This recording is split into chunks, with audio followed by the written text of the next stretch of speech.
everyone, welcome back to your favorite and Shish cooking channel, House of Delicious and Spices.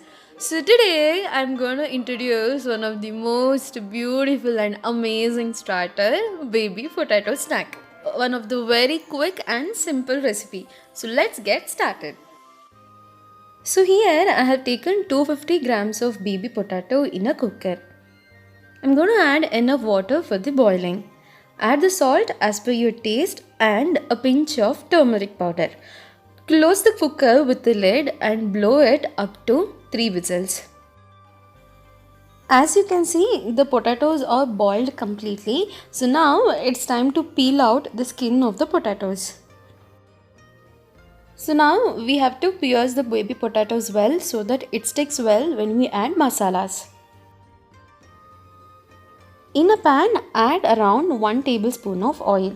Once the oil is heated, add the boiled baby potatoes one after the other. Add around 2 to 3 spoons of oil on top of this baby potatoes and sprinkle some salt as per your taste.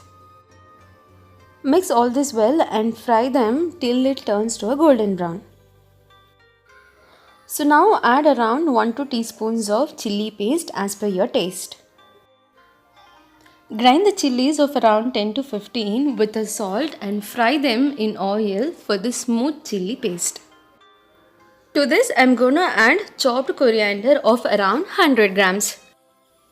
Mix all this well for around 2 to 3 minutes in a low flame so that the coriander and the masala sticks well. The tasty, spicy and the South Indian amazing starter, baby potato fry in your kitchen is ready. So that is about today's episode. For more recipes in English, stay tuned and stay connected only with your favorite and Shish cooking channel, House of Delicious and Spices.